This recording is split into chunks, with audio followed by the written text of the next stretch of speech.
Las campanas del convento sonaron por última vez aquella mañana. El eco descendió desde la colina como una corriente de cobre caliente, atravesando el aire inmóvil de la sierra hasta perderse entre los magueyes. El viento del amanecer traía olor a copal, a cera derretida y a piedra húmeda. Los murciélagos huían del campanario, como si también ellos supieran que algo sagrado estaba por terminar. El convento de Monteverde se alzaba entre montañas oaxaqueñas, un edificio de piedra caliza y adobe, cubierto de líquenes verdes. Su sombra se mezclaba con la niebla y parecía respirar. Dentro las monjas rezaban en voz baja. El sonido de los rosarios era como una lluvia suave sobre las losas. Nadie hablaba. Solo se escuchaba el roce de las cuentas, el temblor de las velas y el murmullo del fuego que consumía lentamente el altar mayor. Elenia de Monteverde, abadesa del convento, permanecía de pie frente al Cristo tallado en madera oscura. Tenía el rostro iluminado por la llama de los cirios y en los ojos una calma que no era humana. Su piel mestiza brillaba con el reflejo del metal, mitad oro viejo, mitad sombra. En su pecho colgaba una cruz de obsidiana, un trozo del pasado zapoteco que nunca había querido abandonar. Sus manos sostenían el libro de los salmos, pero no lo abría. Solo lo acariciaba, como si el contacto con las páginas bastara para sostener la fe. Afuera los relámpagos estallaban sobre los cerros. El cielo parecía agrietarse, y con cada trueno temblaba la imagen de la Virgen pintada en el muro. Elenia cerró los ojos. No era miedo lo que sentía, sino una certeza. Las campanas no llamaban a misa, llamaban al fin de un mundo. El aire cambió de olor. Dejó de oler a incienso para oler a hierro y ceniza. Desde el valle subía un rumor que no era el del río, sino el de las botas de los hombres que venían del norte. Los soldados del nuevo imperio, los que decían traer la palabra de Dios, pero solo traían fuego. Las hermanas se arrodillaron. Algunas escondieron los cálices y los manuscritos, otras apretaron los ojos, como si con eso pudieran detener el tiempo. Elenia levantó la vista hacia el campanario. Una ráfaga de viento apagó las velas y por un instante todo quedó en penumbra. Solo la cruz de obsidiana seguía brillando. Entonces, sin voz, sin gesto, sin llanto, Elenia comprendió. La fe no era una promesa, era una llama que se apaga cantando. Y aunque nadie más la escuchó, ella murmuró para sí. El silencio también reza. El viento se coló por las rendijas y movió los velos blancos como si fueran banderas de rendición. Pero no era rendición, era una despedida. Las montañas respondieron con un trueno seco, y el eco de las campanas se mezcló con el rugido del volcán. Mateo del Valle, narrador de esta historia, diría siglos después: en la sierra de Oaxaca hubo un día en que las campanas sonaron tan fuerte que el cielo creyó que la tierra estaba rezando por última vez. Elenia caminó hasta la puerta del templo. A lo lejos, el horizonte ardía con un resplandor rojizo. No sabía si era el amanecer o los incendios del valle. A su alrededor, las monjas seguían de rodillas. El silencio era tan denso que podía sentirse sobre la piel. Elenia respiró hondo, miró al cielo y dijo con voz firme: si el fuego ha de venir, que encuentre la fe de pie. El golpe de las campanas cesó. Solo quedó el rumor del viento entre los pinos. Y con ese silencio comenzó la última jornada del convento de Monteverde. El año era 1522, apenas un año después de la caída de Tenochtitlan, cuando el polvo de los templos derrumbados aún flotaba sobre los ríos. Los mensajeros hablaban de una nueva fe, una nueva ley, un nuevo Dios que exigía obediencia y diezmo. En la sierra de Oaxaca, los pueblos zapotecas observaban con desconfianza las cruces que los frailes plantaban sobre los montes. Algunos las llamaban las lanzas del cielo, otros las consideraban una señal de guerra. El convento de Monteverde fue levantado sobre los restos de un antiguo templo dedicado al dios del maíz. Las piedras del altar prehispánico aún podían verse bajo los cimientos. Elenia lo sabía. Había crecido escuchando a su abuela hablar de los cantos antiguos, de las flores que se ofrecían al sol antes del amanecer, de los hombres que rezaban mirando al maíz, no al cielo. Pero el tiempo había cambiado. Su padre, un soldado castellano, la envió al convento después de la epidemia que arrasó la región. Ahí estarás a salvo, le dijo. Y así fue como la niña del campo terminó entre muros de piedra y silencio. El convento se convirtió en su refugio y su cárcel. Las monjas le enseñaron latín, costura, canto gregoriano. Le hablaron de obediencia y pureza. Pero dentro de ella algo seguía respirando desde otro tiempo. A veces, mientras copiaba salmos, su mente se desviaba hacia las palabras que no debía pronunciar, las del idioma de su madre, las que hablaban con la tierra. Una tarde, mientras el sol se filtraba por los vitrales, Elenia sintió una grieta bajo sus dedos. La piedra del altar vibraba suavemente, como si dentro hubiera un corazón latiendo. Apoyó la mano y escuchó. Creyó oír un murmullo, una mezcla de voces antiguas. No eran fantasmas, era la memoria del lugar. Desde entonces, cada vez que las demás dormían, Elenia se arrodillaba frente a esa grieta y murmuraba una oración en zapoteco. No lo hacía por rebeldía, sino por gratitud, por no olvidar. Esa noche, al regresar a su celda, escribió una frase en el muro con un trozo de carbón. Si el muro respira, Dios aún escucha. Lo que ella no sabía era que esa grieta se convertiría, con los años, en la última luz que verían sus hermanas, y que por esa grieta, siglos después, la historia en Tandium volvería a respirar. El silencio del convento tenía un peso. No era ausencia de ruido, era una presencia viva, una sustancia que se pegaba a la piel. Elenia lo conocía desde niña. Había aprendido que en los lugares donde el éleco no existe, el alma empieza a hablar. Tenía 16 años cuando la abadesa anterior murió, y los frailes del valle, sin querer discutir con la voluntad divina, la eligieron sucesora. Nadie imaginó que una muchacha mestiza, de mirada serena y voz baja, sería capaz de sostener un monasterio entero. El día de su nombramiento, el cielo estaba cubierto de nubes grises. Los cirios se consumían rápido, como si el aire tuviera prisa. Cuando colocaron el velo sobre su cabeza, Elenia sintió el peso del mundo. Las hermanas la miraban con una mezcla de respeto y miedo. Ella no sonreía, solo repitió en voz baja las palabras que su abuela le había dicho una vez. El fuego se inclina ante el silencio.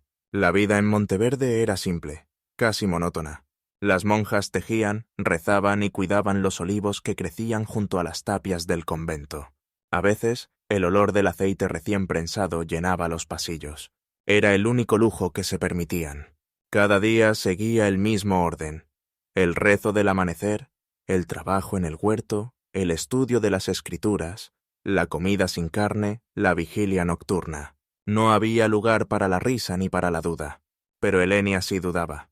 Por las noches se levantaba en secreto y caminaba hasta el altar mayor. La grieta del muro seguía ahí respirando. En ella la piedra parecía viva. Le gustaba apoyar la frente y sentir el pulso tibio del edificio, como si bajo el yeso aún latiera la voz del templo antiguo.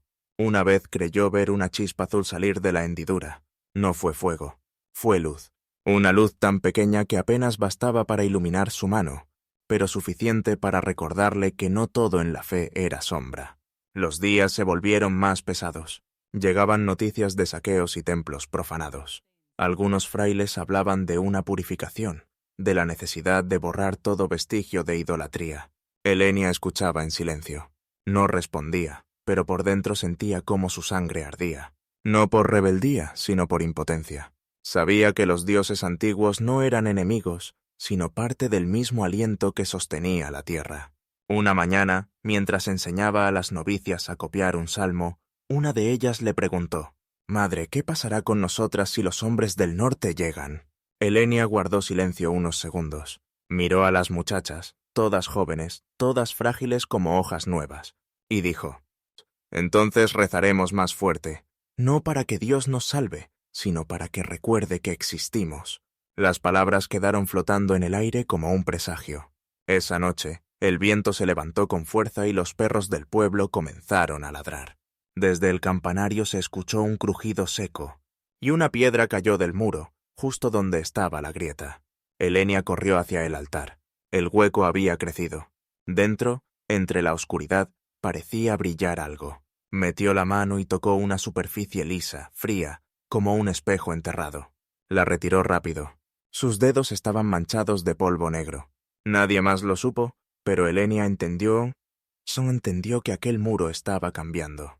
Que no era una grieta cualquiera, sino un mensaje, un aviso, una respiración.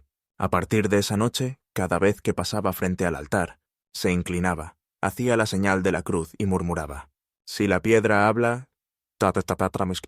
El tiempo se volvió lento, los rezos más largos, los días más pesados, y aunque nadie lo decía, todas sabían que algo estaba por romperse. Mateo del Valle lo resumiría siglos después en sus crónicas. Las monjas del Monteverde no temían al infierno, temían al silencio de Dios. En el cuaderno de Helenia, entre oraciones latinas y fragmentos de evangelios, aparecieron nuevas frases. Nadie supo quién las escribió, pero el trazo era el suyo. Cuando la fe se convierte en muro, la grieta es la única salida. El convento seguía en pie, pero su fe ya comenzaba a resquebrajarse. Las campanas repicaban cada mañana, sin saber que pronto sonarían por última vez. El aire del amanecer llegó distinto. No era el viento tibio que bajaba del monte, era un aire pesado cargado de presagio. Las hojas de los olivos se movían sin sonido, como si también contuvieran la respiración. Helenia lo sintió antes de que nadie lo dijera. Algo iba a romperse. Durante semanas, el cielo había permanecido gris. Las aves dejaron de anidar en los techos del convento, y una capa de polvo cubrió los muros como una piel enferma. Por las noches se escuchaban ruidos lejanos, golpes secos, truenos que no venían del cielo. Los campesinos que aún se atrevían a acercarse decían que el ejército avanzaba desde el norte, que quemaban pueblos enteros, que los nuevos señores querían borrar los templos que no olían a incienso europeo.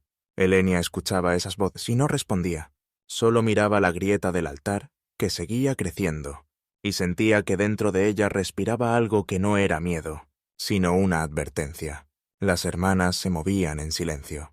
Los cálices fueron escondidos bajo las losas, los manuscritos enterrados en tinajas de barro detrás del huerto. El reloj del claustro se detuvo una noche, justo al sonar la medianoche. Desde entonces nadie lo volvió a tocar. Una tarde, mientras el sol descendía detrás de las montañas, una bandada de cuervos cruzó el cielo. Volaban tan bajo que el batir de sus alas parecía un rezo oscuro. Las novicias se persignaron. Helenia levantó la vista y dijo apenas un susurro: «Cuando los pájaros huyen, el fuego ya viene». Esa misma noche, los perros del valle comenzaron a ladrar sin descanso. El sonido subía por el cerro y entraba al convento como una ola. Las hermanas se reunieron en el refectorio. Nadie tenía hambre, nadie hablaba. Solo se oía el golpeteo del viento en las puertas. Una novicia, temblando, rompió el silencio. «Madre, ¿es cierto que vienen los hombres del hierro?». Helenia la miró sin parpadear. «Vendrán», dijo, «y cuando lleguen no busquen esconderse. El miedo no protege. La fe tampoco. Solo el amor. Amor por lo que fuimos, amor por lo que aún somos». Después de hablar, se levantó, caminó hasta la capilla y encendió todas las velas. Una por cada hermana, una por cada nombre olvidado, una por cada muro que aún respiraba. La luz temblaba sobre los frescos descoloridos. Los rostros de los santos parecían moverse, como si quisieran escapar del yeso antes de que el fuego los encontrara. Helenia ordenó que tocaran las campanas. No era hora de misa, pero las hizo sonar igual. El tañido se extendió por los valles y los cerros. Los campesinos que aún trabajaban en los campos se detuvieron y miraron hacia la colina. El sonido era grave, lento, como si cada golpe partiera el aire en dos. Las monjas entendieron lo que significaba. No era una llamada al rezo, era un aviso. Al caer la noche, el cielo se volvió rojo. Desde el norte se divisaban luces, antorchas en movimiento. Los cascos de los caballos retumbaban en la tierra como tambores lejanos. El aire olía a humo. Helenia reunió a las hermanas en el patio central. Sus velos blancos flotaban con el viento como alas. «No vamos a huir», dijo con voz firme. «El que huye del fuego no encuentra sombra. El que canta, sí». Las hermanas se tomaron de las manos. Helenia comenzó a entonar el Agnus Dei. Las demás la siguieron. El canto subió entre las columnas, tocó los muros y se elevó al cielo como un hilo de luz. La noche entera pareció escuchar. En medio del canto, una ráfaga de viento abrió las puertas del templo. Las llamas de las velas se inclinaron todas hacia la grieta del altar, y por un instante, la piedra brilló desde dentro. Una luz azul, como la que Helenia había visto de niña, salió de la pared y se extendió por el suelo. Las monjas se arrodillaron. La luz era cálida, viva. Por un momento el miedo desapareció. Entonces un estruendo sacudió la montaña. Los caballos relincharon. Los primeros gritos llegaron desde el valle. El fuego comenzó a subir por el camino de piedra. Y en la colina, las campanas repicaron solas, como si tuvieran memoria. Elenia cerró los ojos. Sabía que el fin ya estaba ahí, pero también sabía que no todo final es derrota. A veces la fe no salva el cuerpo, solo salva el sentido. El canto continuó, más fuerte, más profundo. Las notas llenaron los pasillos como una corriente invisible. Era la voz de las que sabían que iban a perderlo todo, y aún así cantaban. El viento sopló con fuerza, y el sonido de los tambores se confundió con el coro. La noche se volvió un solo ruido de fuego y plegaria. Mateo del Valle escribiría siglos después. Dicen que aquella noche la sierra tembló no por la guerra, sino por el canto de las mujeres que se negaron a callar, y que cuando el fuego llegó al convento, las piedras ya sabían rezar solas. El primer estruendo llegó antes del amanecer. Un golpe seco, profundo, que hizo vibrar los vitrales y derrumbó polvo del techo. El silencio del convento se rompió como una copa caída. Después vino otro estallido, y otro, hasta que el aire mismo pareció gritar. Las hermanas corrieron hacia la capilla. El humo comenzaba a filtrarse por las rendijas, y el olor a pólvora se mezclaba con el de las velas encendidas. Elenia caminaba entre ellas sin prisa, con los ojos fijos en el crucifijo del altar, como si estuviera viendo el rostro de alguien por última vez. Sus labios se movían en silencio. Nadie supo si rezaba o simplemente respiraba. Afuera el cielo se tornó rojo. Las antorchas se reflejaban sobre las piedras húmedas del claustro. El ruido de los tambores se acercaba, acompasado, inhumano. Las puertas temblaron con el primer impacto. Un madero se astilló, cayó una lámpara, y las llamas comenzaron a subir por los tapices. Elenia levantó la cruz de obsidiana. «No abran», ordenó. «Si entran, que nos encuentren juntas». Las monjas se agruparon en torno al altar. Algunas lloraban sin sonido. Otras apretaban los rosarios hasta hacerse sangrar las manos. Elenia se arrodilló, apoyó la frente en el suelo, y murmuró con voz firme: «Señor, si no puedes detener el fuego, haz que cante». Entonces comenzó el Agnus Dei. Una voz, después otra, hasta que todo el convento se llenó de un canto que temblaba entre los muros. El humo lo envolvía todo, pero las voces seguían subiendo, atravesando el miedo como cuchillos de aire. Los soldados irrumpieron por fin. No encontraron gritos, ni súplicas, ni «Tadessami, sombaras niempia». Solo el canto, ese canto lento, solemne, tonte, amamu solemne, que parecía venir de más abajo, de las entrañas mismas de la tierra. Las monjas se pusieron de pie, una junto a otra, formando un círculo alrededor del altar. Las llamas se reflejaban en sus rostros. Eran sombras y luz al mismo tiempo. Un soldado intentó apagar las velas, pero la corriente de aire avivó aún más el fuego. El vitral del ábside se quebró, y el resplandor de afuera entró como una lluvia de colores: rojo, azul, dorado, fragmentos de cielo cayendo sobre las túnicas blancas. Elenia se adelantó. El crucifijo en su mano brillaba como un trozo de sol. Los capitanes dudaron. Nadie había visto algo así. El fuego rodeando a las mujeres y ellas cantando con los ojos cerrados, sin miedo, sin lágrimas, sin pedir clemencia. Mateo del Valle lo escribiría siglos después. «No fue una masacre, fue una misa ardiente». El poder entró con acero, y la fe respondió con música. El techo comenzó a derrumbarse. Las campanas repicaron por última vez, fundiendo su sonido con el de los cañones. Una grieta se abrió en la pared del altar, justo donde Elenia había sentido la respiración de la piedra. De allí brotó una luz tenue, casi humana.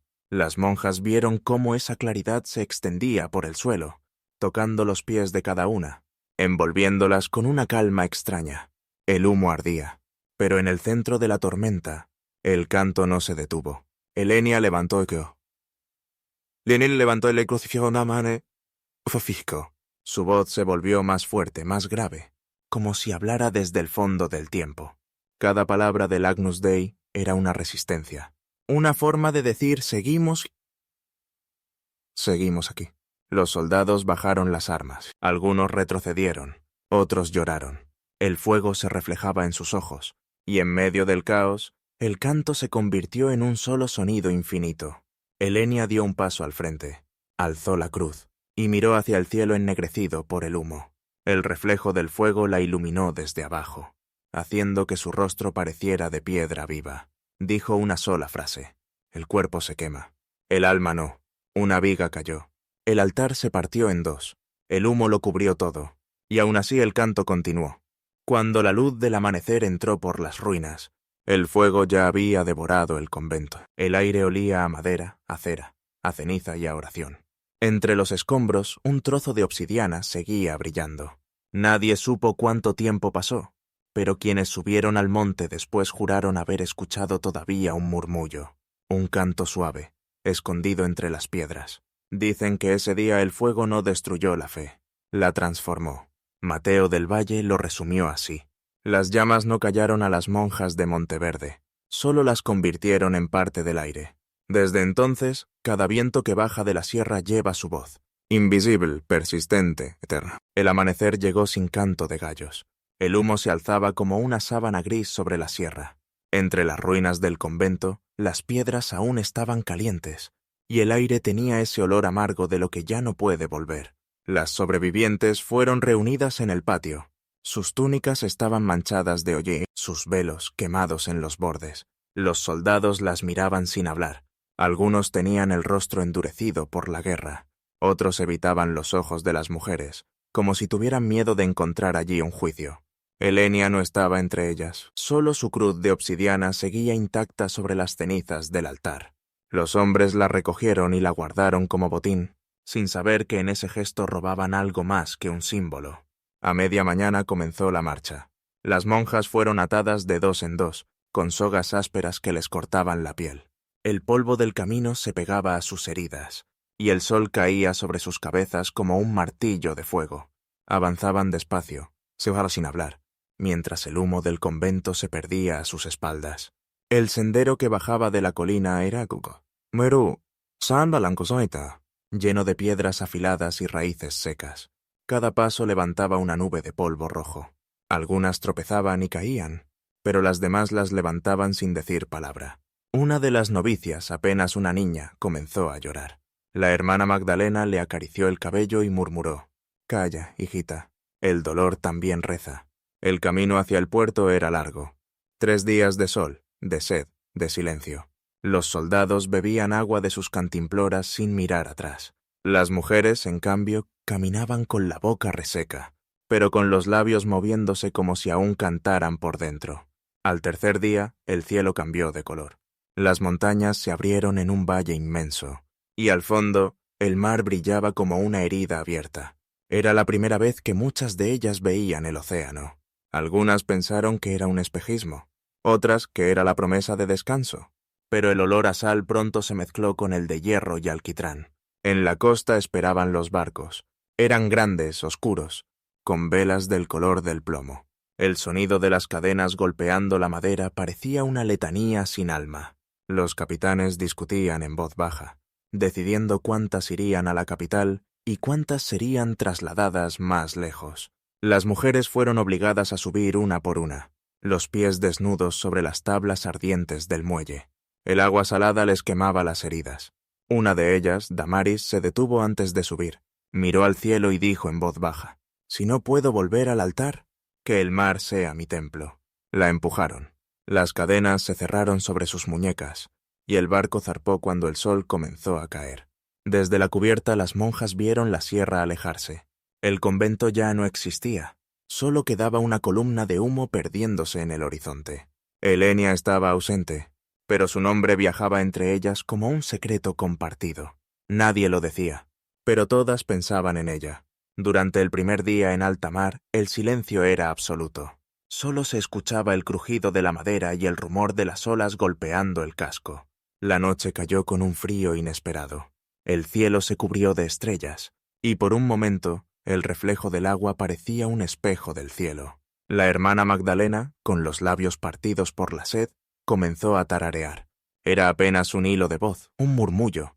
Al principio las demás creyeron que deliraba, pero luego, una a una, comenzaron a seguirla. El canto creció despacio. como si naciera del fondo del mar. Era un salmo, una plegaria sin palabras, un canto para no morir. Los soldados se miraron entre sí. Uno de ellos, joven, soltó la espada. Otro se persignó en secreto. Nadie se atrevió a callarlas. El viento soplaba fuerte, y el coro se mezclaba con el rugido del mar. Cada ola parecía acompañarlas, cada trueno responder. Por primera vez desde el incendio, las monjas no se sintieron prisioneras. Eran voces, puras, indestructibles. El canto duró toda la noche, y cuando el sol volvió a salir, las mujeres seguían vivas, agotadas, heridas, encadenadas, pero vivas. Mateo del Valle escribiría siglos después. Cuando las llevaron al mar, pensaron que las condenaban al silencio. Pero el océano no sabe guardar secretos. Esa noche, las olas repitieron su canto. Y desde entonces, cada tormenta que azota la costa de Oaxaca lleva su voz en el viento. El barco llegó a la capital al amanecer. La niebla del valle cubría los canales, y las cúpulas doradas del Nuevo Mundo relucían bajo el sol. Era la ciudad de los reyes, levantada sobre ruinas antiguas, un lugar donde las piedras hablaban dos lenguas, la del templo y la del imperio. Las mujeres fueron conducidas por las calles empedradas, encadenadas, cansadas pero aún erguidas. El pueblo miraba desde las ventanas sin atreverse a hablar. Algunos rezaban en silencio, otros hacían la señal de la cruz con miedo de ser vistos. El paso de aquellas monjas cubiertas de ceniza parecía un funeral sin ataúd. Las llevaron hasta el Palacio Virreinal, un edificio de patios amplios, columnas frías y muros cubiertos de estandartes. El sonido de los pasos resonaba sobre el mármol como un eco hueco. A cada lado del corredor había escribanos con plumas de ganso, listas, sellos y documentos que chorreaban tinta negra. Era el nuevo idioma del poder, el de las firmas y los decretos. En el centro de la sala, tras una mesa cubierta de papeles, un hombre de rostro pálido las observaba. Era el inquisidor del virreinato, vestido de negro, con los dedos manchados de tinta y un crucifijo de plata colgando del cuello. «Sois acusadas», dijo sin levantar la voz, «de rebelión espiritual, de adorar signos antiguos, de resistir la purificación del Señor». Sus palabras cayeron como piedras. Nadie respondió. Las mujeres mantenían la mirada fija en el suelo. El inquisidor suspiró, abrió un pergamino y añadió con tono casi amable: «No se os pide sacrificio, sino obediencia. Aceptad el nuevo credo, renunciad a vuestra lengua y vuestro silencio, y volveréis a la luz». Magdalena levantó la vista. Sus labios estaban secos, pero su voz salió firme, limpia. La luz no se compra, ni se cambia de idioma. El inquisidor frunció el ceño. El sonido de una pluma raspando el papel llenó el salón. Escribió algo, colocó un sello de cera roja sobre el documento y dijo sin emoción: «Entonces seréis olvidadas». 2 guardias se acercaron. Les colocaron grilletes de hierro. Las cadenas tintinearon sobre el mármol como un rosario roto. Fueron conducidas por un pasillo estrecho que olía a humedad y moho, hasta una escalera que descendía hacia las entrañas del edificio. El aire se volvió más frío a cada paso. En los muros las antorchas chispeaban. A lo lejos se oía el telgote constante del agua.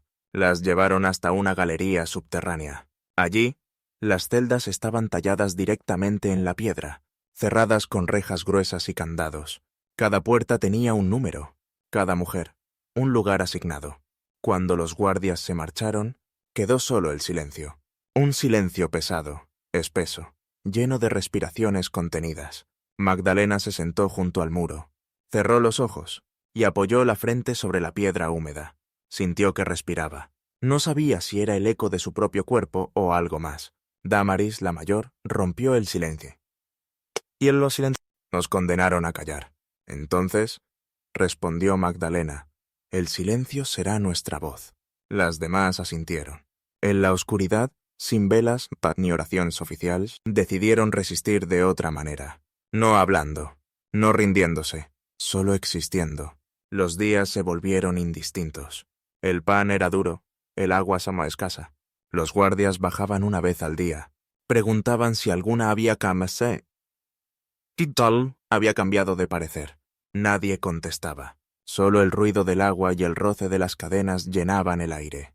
En la superficie, los escribanos seguían llenando papeles, archivando sus nombres bajo la categoría de cautivas no convertidas. En los registros oficiales no se las llamaba por sus nombres, sino por números. De mujeres pasaron a cifras, de almas a expedientes. Mateo del Valle escribiría siglos después. El imperio no las mató, las archivó. Y en esa frialdad burocrática nació el infierno más moderno, el olvido. A veces, en las noches más quietas, los carceleros decían escuchar un sonido extraño. No eran rezos, no eran llantos, era una respiración colectiva, como si todas las mujeres durmieran al mismo ritmo, o tal vez, como si el muro entero respirara con ellas. Nadie lo mencionaba en los informes, pero los que bajaban con frecuencia juraban que las piedras parecían tibias, como si guardaran un pulso vivo. Una de las guardias, una joven indígena que hablaba zapoteco, se acercó un día a Magdalena y le susurró entre lágrimas: «Las paredes las escuchan, madres, y lo que escuchan lo repiten». Después de eso, nadie volvió a verla. ¿Quién? Salte. Las mujeres no pidieron explicación, solo siguieron respirando al mismo ritmo, con la serenidad de quien ya no teme perder nada. El imperio creía tenerlas cautivas, pero en realidad era el silencio quien las mantenía unidas. Y así, entre las obras más de aquel salón, comenzó una nueva forma de fe. Una fe que no necesitaba templos, ni palabras, ni permiso. Una fe que había aprendido a sobrevivir en la oscuridad. El tiempo dejó de tener forma. Abajo, donde la luz no entraba, los días se confundían con las noches. Las mujeres ya no contaban horas, solo respiraciones. Cada inhalación era una plegaria, cada exhalación una renuncia al miedo. El aire olía a hierro y humedad. Las gotas que caían del techo marcaban el ritmo de los días. Al principio, las prisioneras rezaban con palabras, pero pronto comprendieron que el idioma se desgastaba, que había oraciones que solo podían decirse con silencio. Una tarde, si es que aún existían las tardes, Magdalena se levantó del suelo. Tenía la piel pálida, los labios partidos, pero los ojos le brillaban con una determinación nueva. Había sentido algo, un aire más fresco, una corriente leve que rozaba su cuello. Caminó hasta el fondo del corredor, donde el muro parecía distinto, más frío, más antiguo. Golpeó con los nudillos. El sonido fue hueco. Sakine susurró. Las demás se acercaron. Damaris trajo un trozo de cerámica rota, y comenzaron a rascar la pared. Durante horas nadie habló, solo el sonido seco de la piedra siendo herida. Cuando por fin se desprendió un ladrillo, una ráfaga de aire le rozó el rostro. Era aire vivo, aire que venía de otro lugar. Derribaron más piedras. Detrás de ellas apareció un arco sellado, y más allá una pequeña cámara, una cavidad que olía a polvo antiguo y promesa. Entraron una por una. El espacio era estrecho, apenas lo suficiente para que todas cupieran de rodillas. Un rayo de luz se filtraba desde una grieta en el techo, delgada como un hilo, pero lo bastante fuerte para iluminar sus rostros. El suelo estaba cubierto de tierra seca. Magdalena se inclinó y recogió un puñado. Era tibia, viva. Aquí, dijo, rezaremos. Esa noche encendieron una lámpara improvisada con el aceite que les quedaba. El resplandor bailaba sobre las paredes, dibujando sombras que parecían alas. No había altar solo piedra y silencio. Pero bastó eso. Damaris, con manos temblorosas, colocó un trozo de lino sobre una roca. Magdalena tomó un fragmento de espejo roto, y con cuidado lo alzó frente a la luz. «Esto será nuestra cruz». Nadie respondió. No hacía falta. Durante semanas bajaron cada noche. Allí, en ese refugio oculto bajo el palacio, rezaban sin hablar. Sus labios apenas se movían. Sus ojos seguían la danza del polvo flotando en el aire. Cada partícula parecía una chispa suspendida entre la oscuridad y la esperanza. Un día, Magdalena tomó un trozo de carbón de la lámpara y comenzó a escribir sobre el muro. No palabras, sino signos. Un ave para cada hermana viva. Una llama para cada una que había caído. Cuando una dejaba de cantar, Magdalena dibujaba una nueva llama junto a su ave. Así inventaron su propio evangelio. Uno hecho de sombras y respiración. Con el paso de los meses, la cámara se transformó. Las paredes se llenaron de figuras pequeñas. Cruces, alas, círculos, espirales. No había arte, había memoria. Era una escritura hecha con dolor, pero también con ternura. de las mujeres que cantaron hasta el fuego y que desaparecieron sin rastro. Mateo del Valle, periodista e historiador, fue uno de los pocos que logró entrar antes del sellado final. Llevaba una libreta y una lámpara eléctrica. Lo que vio lo marcó para siempre. Las paredes estaban cubiertas de símbolos diminutos: aves, llamas, cruces, círculos concéntricos. En algunos puntos, la piedra parecía haber absorbido los trazos, como si la fe se hubiera fundido con la materia. El suelo, al tocarlo, estaba tibio. No por el clima, sino por algo más profundo. Mateo escribió en su diario: «Hay lugares donde la historia no muere, solo cambia de forma. Este no es un sótano, es un corazón que sigue latiendo bajo la ciudad». Permaneció allí varias horas, observando cómo la luz de su linterna se reflejaba en la piedra. En un rincón encontró un fragmento de espejo. Lo levantó, y en el reflejo creyó ver un rostro. No era suyo. Eran ojos femeninos, quietos, serenos, como los de alguien que observa desde el otro lado del tiempo. El viento sopló por la grieta del techo y movió el polvo en espirales. Durante un segundo, Mateo juró escuchar un murmullo. No era el aire, no era el edificio. Era un canto, leve, lejano, como si viniera desde el fondo de la tierra. Salió de la cámara con el corazón acelerado. Al volver la vista atrás, vio cómo la luz se deslizaba lentamente por los muros, iluminando los símbolos uno por uno, como si despertaran. Esa noche, en su habitación, Mateo escribió la última línea de su crónica. No fueron fantasmas, fueron testigos. Las piedras no guardan silencio. Solo esperan que alguien las escuche. Desde entonces, los obreros del palacio aseguran que en los días de lluvia, el suelo vibra bajo sus pies. Algunos dicen que es el paso del metro, otros que son las venas antiguas de la ciudad, pero los más viejos murmuran otra cosa, que lo que se escucha no es temblor, sino respiración, porque hay memorias que se niegan a morir, y fe que no se apaga aunque la entierren bajo siglos de poder.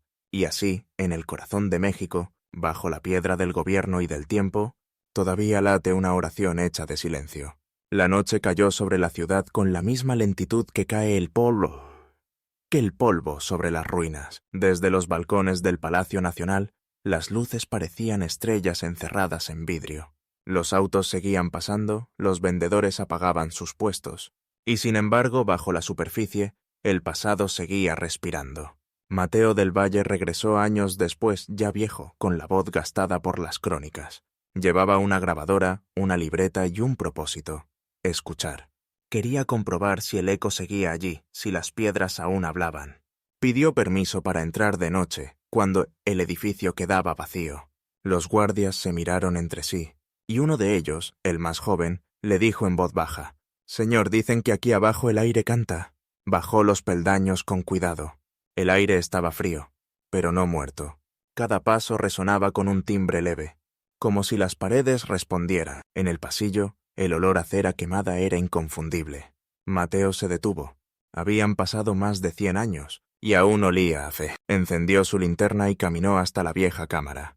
El muro estaba igual, cubierto de signos, de aves y llamas pintadas con carbón. Se arrodilló frente a la inscripción, esa frase que siempre lo había perseguido. «Lux in tenebris lucet», susurró la traducción con voz temblorosa. «La luz brilla en la oscuridad». Y entonces lo sintió. Un movimiento leve en el aire, como un suspiro. Después un murmullo. Era una melodía débil, casi invisible, que parecía salir de la piedra misma. No había voces, pero el ritmo era humano. Tsuman, como si 100 corazones cantaran al unísono bajo tierra. Mateo cerró los ojos. No quiso grabar nada. Sabía que lo que estaba oyendo no era para los micrófonos. Era para los que aún creen, para los que aún recuerdan. Cuando salió de la cámara, el amanecer comenzaba a pintar de rosa los muros del zócalo. La ciudad despertaba, los vendedores abrían sus carritos, las campanas de la catedral repicaban. El mismo sonido que siglos atrás había marcado el fin de un mundo. Y sin embargo, algo era distinto. Esta vez, las campanas no sonaban a derrota, sino a promesa. Mateo caminó hasta la plaza. El viento soplaba suave desde el oriente. Se detuvo frente a la catedral y miró hacia el suelo. Bajo sus pies seguía viva la cámara de Monteverde, el templo oculto, La fe enterrada pero no muerta. Sacó su libreta y escribió la última línea de su vida. México está hecho de silencios que respiran, de voces que no murieron, solo aprendieron a cantar bajo la piedra. Guardó la pluma, cerró el cuaderno y se quedó mirando cómo el sol ascendía detrás de los edificios. En su reflejo, por un instante, creyó ver una figura femenina, envuelta en luz, con un velo blanco moviéndose al ritmo del viento. No supo si era la fe, la memoria o Helenia misma, pero sintió paz. La historia Opesos nunca se apaga del todo, solo cambia de voz. Y así, en el corazón de la capital, donde el poder dicta y el pueblo resiste, una antigua plegaria sigue ascendiendo cada noche por las grietas del mármol, recordándonos que el silencio no siempre es ausencia. A veces el silencio es memoria. A veces el silencio es justicia. Y a veces el silencio es fe. Mateo levantó la vista, miró a la cámara imaginaria, y dijo con voz firme, pausada, como quien entrega una herencia, que si crees que la historia se escribe también con silencio, comparte esta voz, rompe el olvido. Porque mientras alguien escuche, ellas siguen cantando. Soy Mateo del Valle, y nos vemos en la próxima realidad prohibida.